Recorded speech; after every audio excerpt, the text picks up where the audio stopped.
Ya, perfecto. Bueno, este video lo que muestra es una dramatización, digamos, de cómo ocurren los ataques. Es un tipo de ciberataque industrial, podríamos decir, porque se entró a través de un equipo de aire acondicionado que está conectado a Internet. Esto es un caso que en la realidad ocurre. Hay distintos equipos de Internet of Things, Internet de las cosas, que están conectados a Internet y tienen claves, passwords. Y en este caso, la clave era la clave por defecto, de fábrica.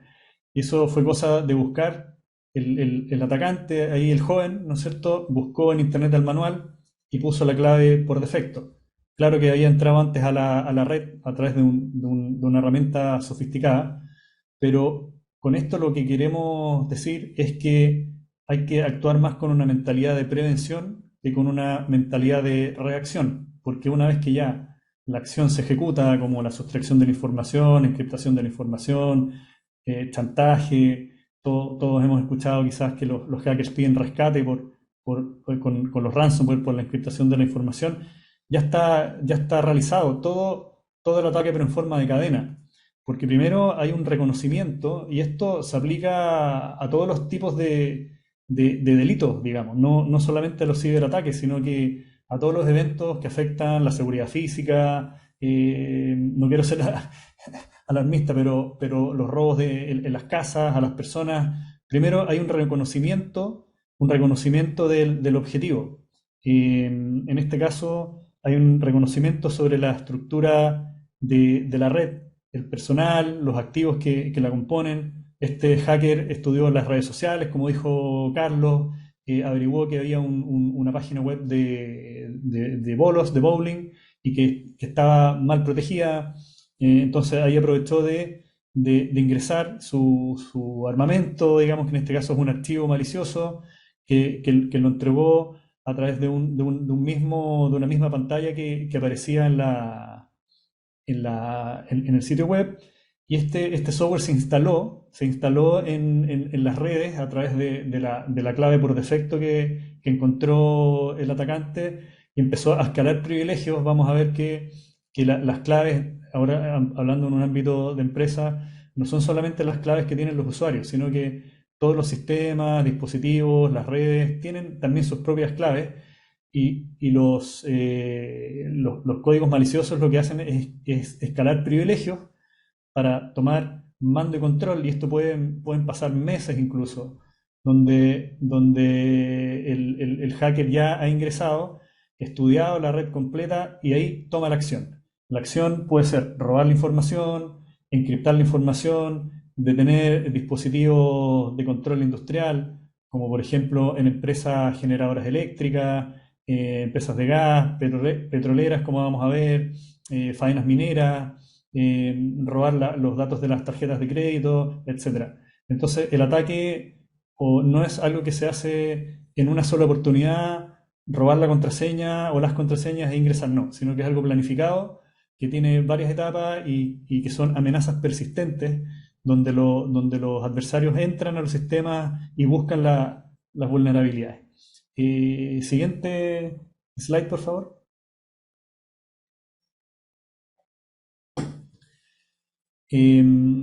Bueno, aquí por un tema de tipografía no se alcanza a ver bien, pero el concepto, vamos a hablar del concepto de identificación y autenticación, que son conceptos importantes para entender qué es lo que hay detrás de la seguridad, de proteger los accesos electrónicos.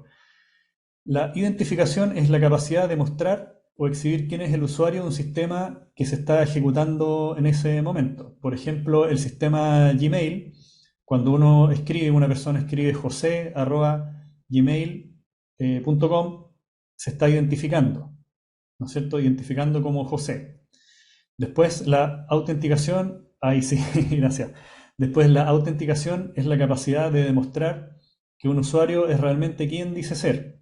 ¿Y esto qué significa? Algo que la persona sabe, como una contraseña, algo que la persona tiene, como una credencial o una tarjeta magnética para entrar a una puerta en el caso de acceso físico, una llave, pero es algo que la persona tiene.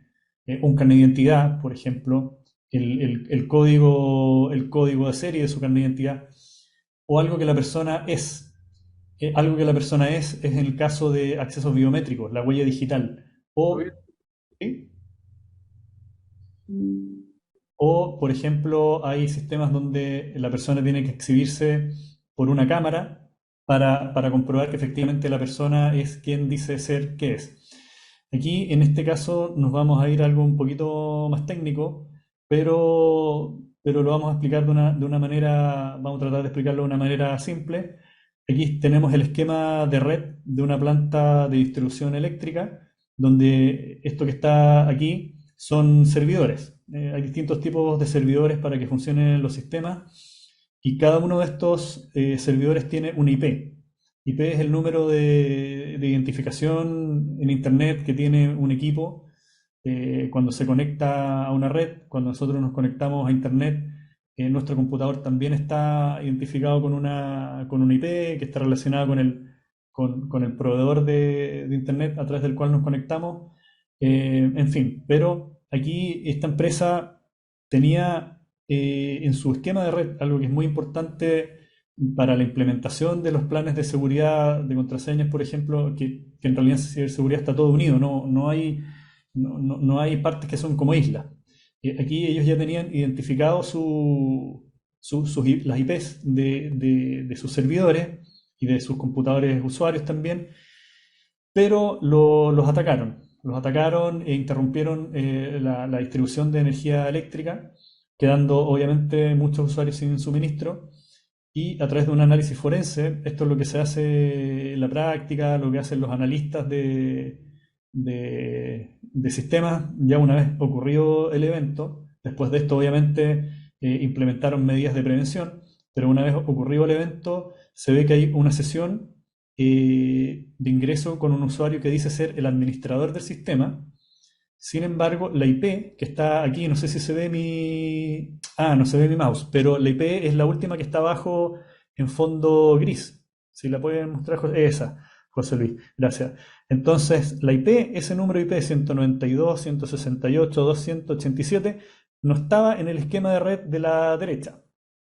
En la derecha, todos los servidores, esos como computadores color café, tienen un número de IP y la IP que ingresó al sistema con nombre de administrador no correspondía. Por lo tanto, no correspondía a la identidad de los computadores que estaban autorizados. Sin embargo, por algún tipo de ciberataque consiguieron la clave.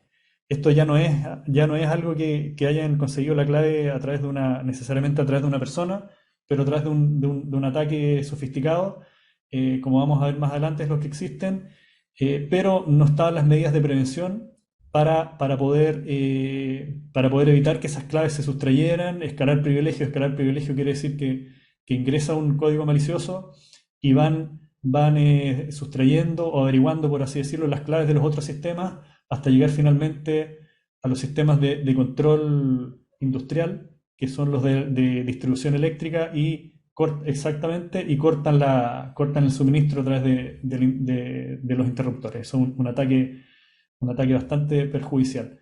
La siguiente slide, por favor. Entonces aquí lo que tenemos que revisar es el concepto, o lo que está relacionado a las contraseñas, el concepto de seguridad electrónica o ciberseguridad, podríamos decirle también, pero está referido al conjunto de medidas, dispositivos como firewalls, routers, etcétera, y configuraciones de esos dispositivos que están orientados a restringir y limitar el acceso de usuarios no autorizados, el tráfico de datos también no autorizado con las políticas que vamos a hablar y reducirlo exactamente la triada de la ciberseguridad y reducirlo a lo estrictamente necesario. Hay distintas políticas más restrictivas, menos restrictivas, pero reducirlo a lo necesario o lo estrictamente necesario para el correcto funcionamiento de los sistemas. Entonces con esto se previenen accesos no autorizados y la acción de programas o malwares, que los malwares son programas finalmente no autorizados y que son maliciosos, virus, malwares, eh, ransomware, etcétera. El primer círculo azul, perdón, el primer triángulo azul eh, habla de la triada de ciberseguridad que tiene como atributos, digamos, importantes la TI, las tecnologías de la información, que es la confidencialidad, la integridad y la disponibilidad de la información. En ese orden, la confidencialidad quiere decir que los datos deben ser mostrados o pueden ser accesibles a solamente los usuarios que están autorizados. Esencialmente, se podría decir que la confidencialidad tiene que ver con mantener los datos en secreto, digamos, los datos que no pueden ver los usuarios que no están autorizados con información sensible, por ejemplo, planes de la empresa, presupuestos, datos de clientes, proveedores. Entonces, en la seguridad informática, la confidencialidad es la prioridad número uno. Después, la integridad significa que los datos tienen que ser completos, precisos, que no sean corrompidos, ni manipulados o alterados. Un ransomware lo que hace, por ejemplo, es encriptar la información y, y no solamente la modifica o la corrompe, sino que permite o impide que esté disponible, que es el otro eje, que se refiere a que los datos sean accesibles en el momento en que se requieran. Si un trabajador de una empresa, un ejecutivo, un gerente, por ejemplo, necesita una información o alguien del área de venta necesita la información de un cliente, esa información no está disponible, a lo mejor no puede cerrar una venta. O en una caja, si alguien quiere pagar la cuenta de la luz, por ejemplo, y se cayó el sistema, no está disponible la información, eso es una de las prioridades que esta triada tiene que velar desde el punto de vista de la seguridad electrónica. La ciberseguridad industrial cambia un poco la prioridad y ahí lo más importante es la disponibilidad de los sistemas. O sea, que los sistemas puedan entregar luz, por ejemplo, o agua también, que es una infraestructura crítica, o una clínica, por ejemplo, que los sistemas estén siempre disponibles dado la importancia de que siempre haya continuidad en el servicio. La siguiente lámina, por favor. Voy a ir un poquito más rápido. Bueno, aquí tenemos un ejemplo de un ataque que hubo a Colonial Pipeline, que es un oleoducto de Estados Unidos, uno de los más grandes, que provocó filas de autos, dado que el ciberataque que hubo hizo que se tuvieran que cortar los sistemas y eso impidió que se pudiera suministrar petróleo. Entonces, esto no tuvo consecuencias fatales, pero sí consecuencias en varias partes de Estados Unidos donde hubo colas de autos, escasez de combustible. La siguiente lámina, por favor.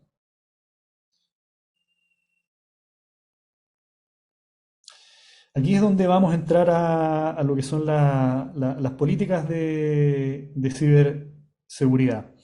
Tenemos que decir, en el fondo, que las políticas son documentos escritos que tienen lineamientos, perdón, de alto nivel, regulan y delimitan actividades, definen reglas y responsabilidades. Importante que cuenten con respaldo de la gerencia, eh, y también implican la asignación de recursos y compromisos. O sea, nada se hace sin recursos. Aquí lo importante es que la política más que un documento, es un documento madre que establecerá la base para crear los demás documentos de la empresa, como los procedimientos, los planes y otras políticas relacionadas. Por lo tanto, hay que elaborarlo adecuadamente y considerarlo como que es algo que se debe llevar a la práctica, estos lineamientos. Y dentro de las políticas de ciberseguridad existen las políticas de gestión de contraseñas, donde hay que velar porque hay un sistema robusto de gestión de estas contraseñas, integrando estrategias, tecnologías de seguridad, criterios, buenas prácticas, que ayuden o que dificulten al máximo los ciberataques, robos de información, encriptación.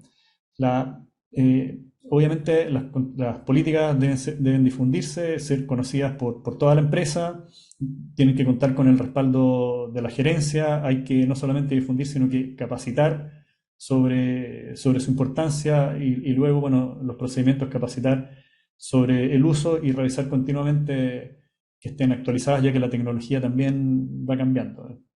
Siguiente slide, por favor. Aquí tenemos algunos ejemplos de políticas o algunos, podríamos decir, secciones de una política típica de contraseñas en este caso. Y dice así, el cambio de claves por defecto. En los dispositivos de usuarios y en los servidores se modificarán las claves asignadas por defecto por los fabricantes, asignando en su reemplazo claves robustas. Como vimos en el ejemplo del video, el sistema tenía una clave por defecto del fabricante.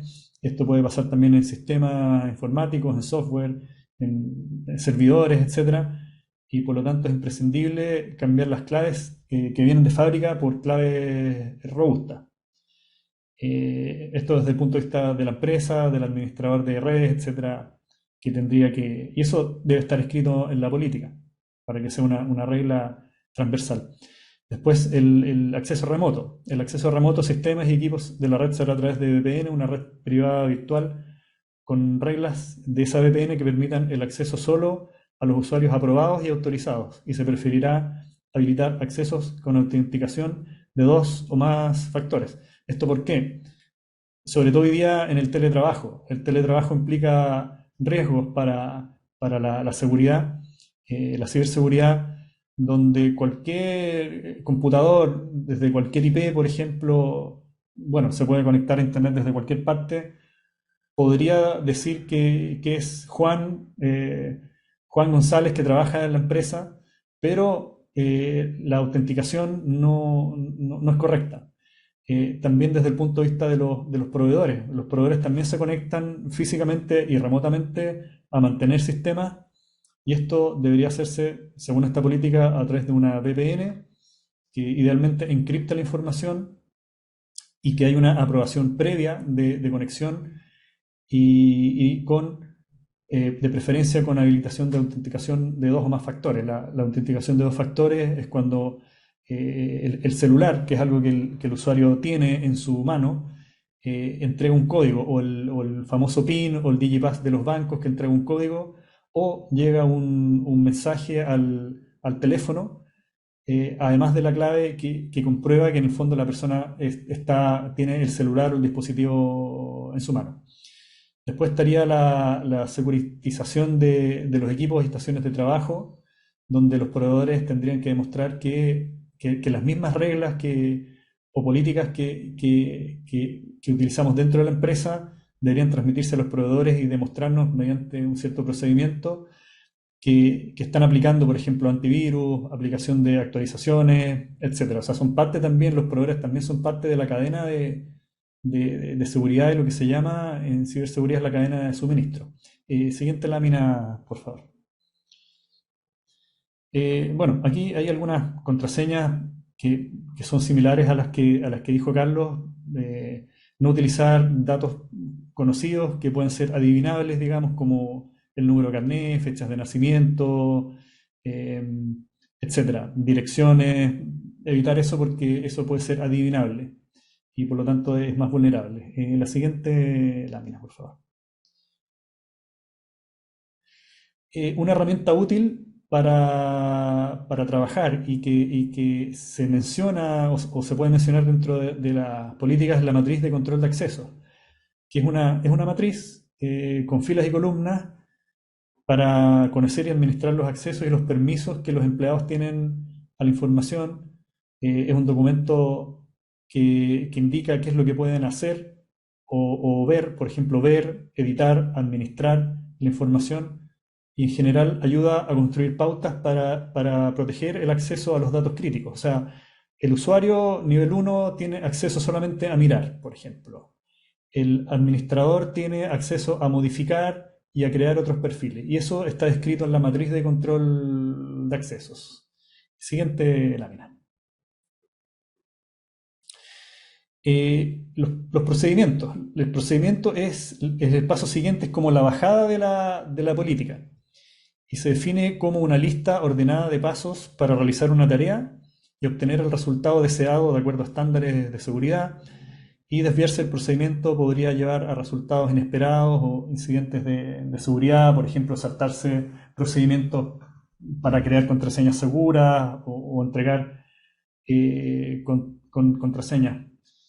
Las políticas de seguridad no están separadas del sistema de gestión de seguridad. Es parte de, y dependiendo del estándar o el enfoque se ve dónde se integra, por la pregunta que salió por ahí en el chat. Los procedimientos permiten cumplir con las políticas de la empresa junto con regulaciones y estándares, ahí está un poco la pregunta, de la industria. En particular, específicamente, o podríamos decir que la política indica los requisitos a cumplir y el procedimiento cómo se realiza, indica cómo se realiza el paso a paso. Ambos son considerados directrices y las políticas es un compuesto de reglas, perdón, sí, la política es un compuesto de reglas y el procedimiento un compuesto de pasos. El alcance de la política suele ser toda la empresa y el alcance del procedimiento un área o una tarea específica. Siguiente slide, por favor. Aquí tenemos un ejemplo de procedimiento y tal cual de esta manera se ve redactado en los procedimientos. Obviamente un procedimiento es más largo que esto. A la izquierda está el flujo. Este es un procedimiento para el reseteo de contraseña en caso de pérdida u olvido. Y esto tiene que estar escrito y bien definido. Ahí les voy a explicar por qué.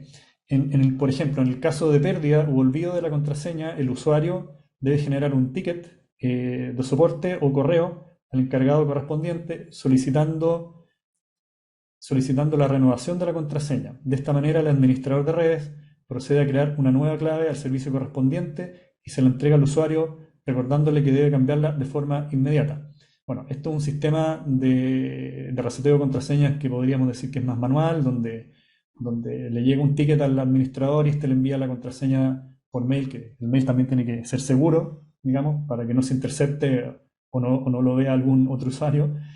Pero en el fondo, ¿por qué existen los procedimientos? Porque si no existieran y no estuvieran indicados el paso a paso, podría llegar cualquier usuario, trabajador de la empresa, etcétera, a pedir una contraseña y se la da el administrador, por ejemplo, yendo un caso súper básico, pero entregándosela en un papel o en un mismo mail, pero no queda el registro.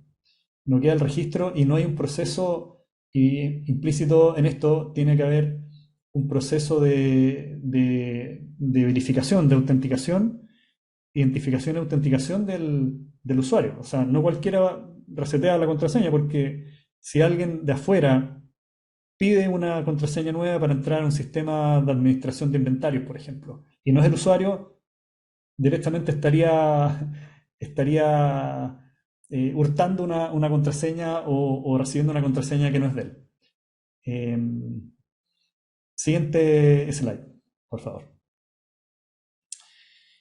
Bueno, ahora vamos a hablar un poco de los estándares de ciberseguridad. Los estándares de ciberseguridad son normas o patrones que establecen la calidad de un producto o servicio. Todos hemos escuchado hablar de la norma ISO de calidad. También hay una norma ISO para ciberseguridad que es la 27001. Son útiles para medir nuestros procedimientos internos de la organización, empresa, institución, etcétera, y darnos cuenta de lo que podemos cambiar para desarrollar una mejora continua y enfocarnos en realizar procesos más productivos. También son acuerdos de la industria para que exista una uniformidad y criterio de aceptación de los servicios o productos. Los estándares tienen implícitas dentro metodologías de trabajo. Entonces, un estándar nos entrega una metodología de trabajo, como por ejemplo el framework NIST, que está a la derecha de ISO, ahí abajo, que entrega un marco conceptual de trabajo, una metodología para identificar las amenazas, proteger de estas amenazas o posibles ataques, detectarlos, responder al ataque Es decir, por ejemplo, si se caen los... y después recuperar los sistemas. Si se caen los sistemas, hay todo un procedimiento, desarrollo de equipos de respuesta a incidentes, que están plenamente descritos en estos estándares para poder implementarlos y bajarlos a políticas y procedimientos con la realidad de nuestra empresa. O sea, por ejemplo, en la slide donde se mostraba el esquema de red de esta empresa eléctrica, nuestros activos no van a tener los mismos servidores, nuestro esquema va a ser distinto, y eso tiene que estar reflejado obviamente en la política, los procedimientos y los planes. Siguiente slide, por favor. En cuanto a estándares de ciberseguridad, hay un estándar que vela por la protección de la infraestructura crítica. La infraestructura crítica de los países es algo que se habla mucho y por la importancia que tiene para un país y para los usuarios, finalmente, los habitantes de un país, como el agua, la electricidad. Dependiendo del país, se considera a veces también la industria bancaria como infraestructura crítica, la salud, etcétera. En este caso, aquí tomamos el ejemplo del resguardo de la ciberseguridad aplicable al sector eléctrico para prevenir potenciales amenazas, ciberamenazas que pongan en riesgo la seguridad y continuidad del servicio de energía eléctrica.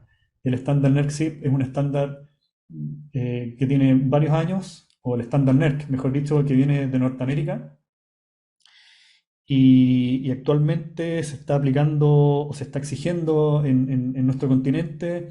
En Brasil, Colombia ya tiene bastante tiempo implementado este estándar. Ecuador, Chile y Perú, creo que también, si alguien de la audiencia después me quiere contactar como para compartir información, experiencia acerca de la experiencia de la implementación de NERC-CIP, encantado de conversar. Nosotros tenemos bastante experiencia con empresas de infraestructura crítica y lo hemos ayudado a implementar, pero siempre todas las experiencias obviamente son muy enriquecedoras porque son empresas distintas, realidades distintas, y lo que pide este estándar, yendo desde el CIP 002, que es el primero, categorizar los cibersistemas, que en el fondo es tener un listado de todos nuestros activos, de nuestros sistemas, porque lo que yo no conozco no lo puedo proteger. Primero tengo que saber dónde estoy, el mapa, qué es lo que tengo. Si, por ejemplo, tengo una casa y yo no sé cuántas puertas tiene, cuántas ventanas, no voy a saber dónde ponerle candado, dónde ponerle llave.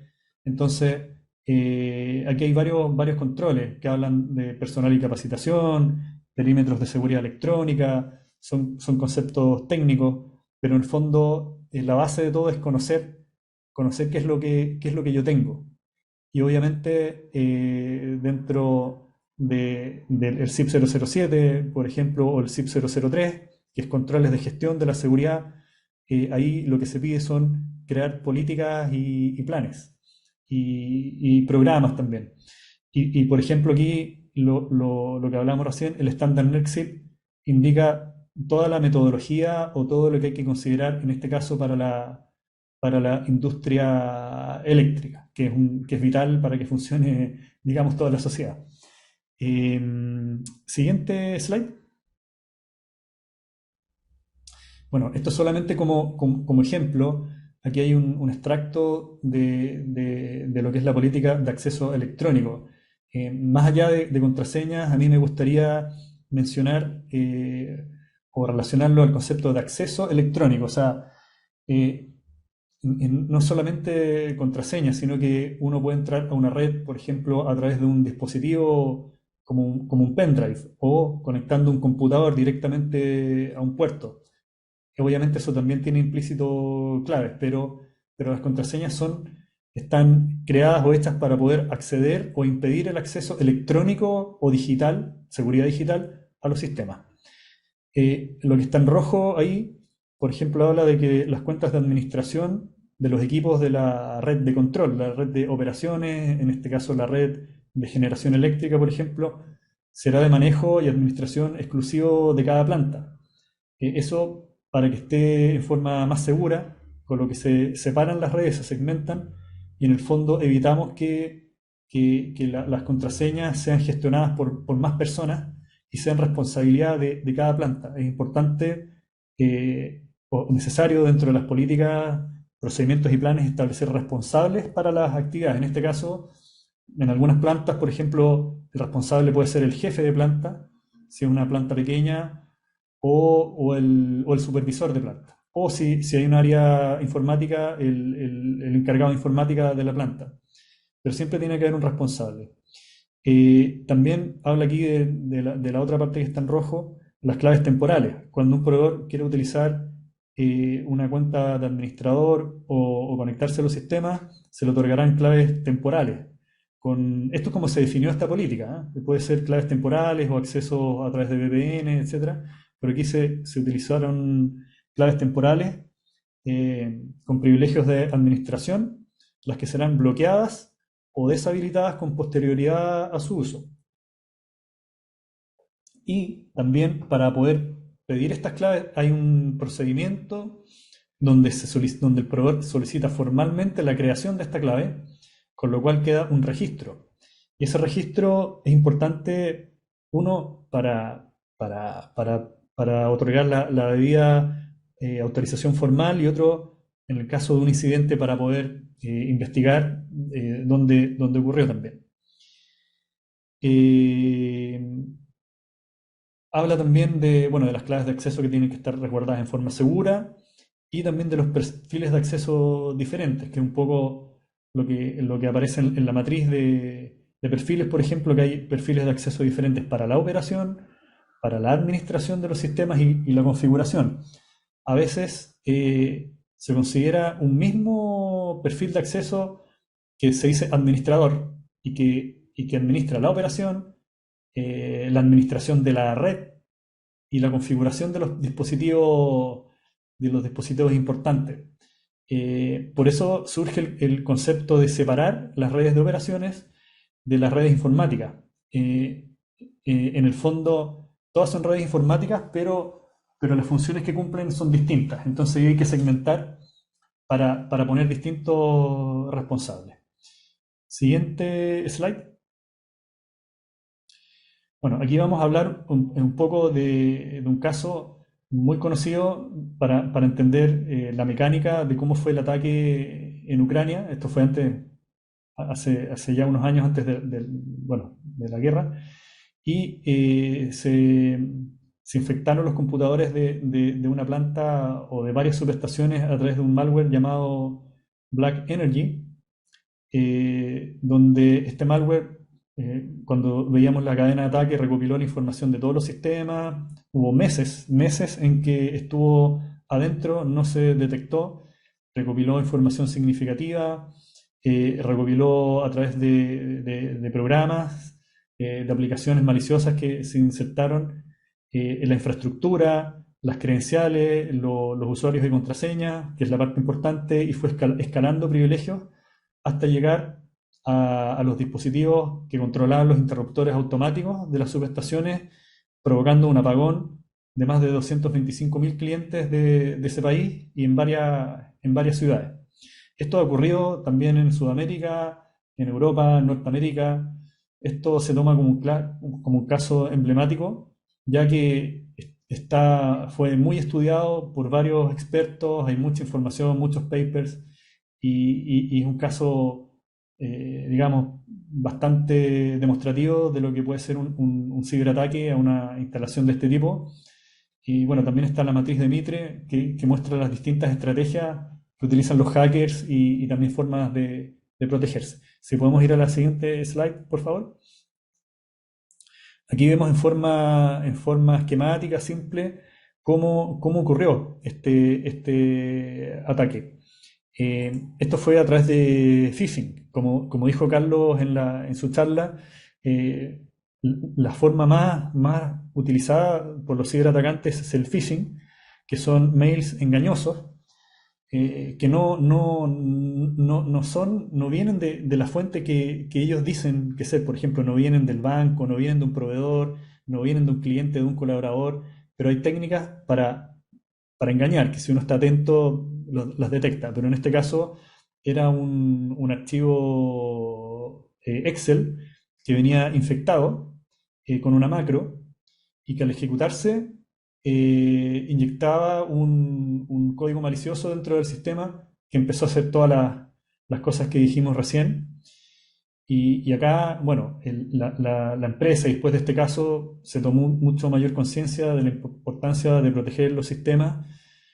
Actualmente, bueno, los antivirus detectan y los firewalls detectan también, o los sistemas de detección de intrusiones, que este programa viene con una macro infectada, y también hay cobra importancia tener actualizadas y no utilizar versiones piratas, digamos, pero tener actualizadas los programas. Porque Windows, Office y todos los programas de servidores van ofreciendo actualizaciones que son parches de seguridad. Porque en el mundo hay una gran base de datos que ocupa inteligencia artificial, digamos, y que todos los proveedores de antivirus y todos los que trabajamos en esto, obviamente nos transmitimos la información y esta información se transmite a las empresas que crean estos software para ir creando las actualizaciones. Aquí está en rojo el punto 4, donde primero hubo una etapa de reconocimiento de las redes y no fue solamente un phishing, sino que fueron muchísimos phishing para poder tener que estos hackers lamentablemente tuvieran éxito en su acción final, que fue interrumpir el suministro eléctrico. Siguiente slide.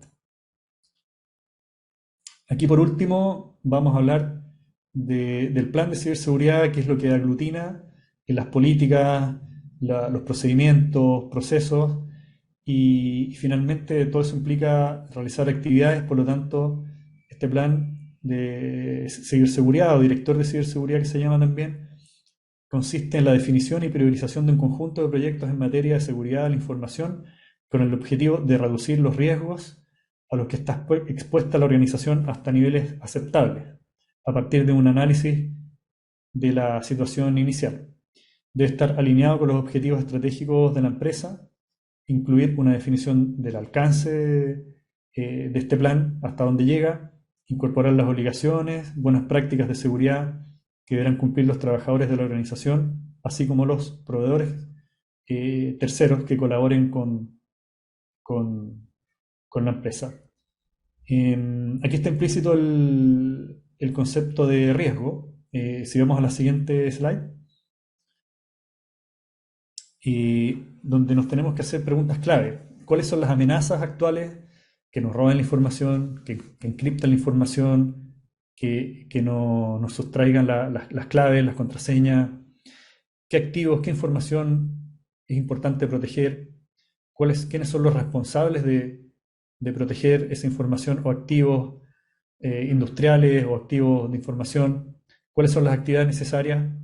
Todo esto se describe en el plan de ciberseguridad, donde en forma simple podríamos definir que el riesgo es la probabilidad de que ocurra, de que se materialice una amenaza, por lo tanto, el impacto que podría causar. Este impacto es ideal si se puede, para poder plasmarlo en el plan, evaluar económicamente. Por ejemplo, si un ataque a una instalación industrial o una empresa de retail o una empresa comercial, una fábrica, etcétera, tiene un impacto de $1.000.000, por ejemplo, esa amenaza que se materialice y la probabilidad es de un 80%, el riesgo es $800.000, ¿no es cierto? 80% multiplicado por 1.000.000 son $800.000 el costo que tendría que esa amenaza se vuelva realidad.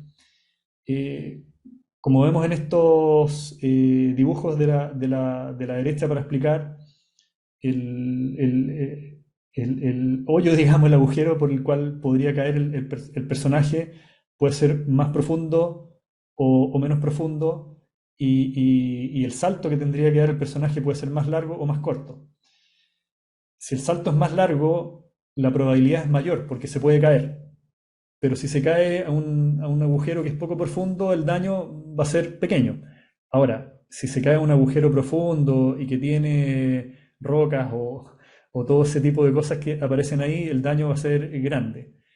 Y si el salto que tiene que dar es largo, como el último dibujo, y el daño es grande, el riesgo es mayor porque la probabilidad de caer es alta, es un 100% porque nadie puede saltar lo que aparece ahí, y seguro va a tener un daño fatal este personaje.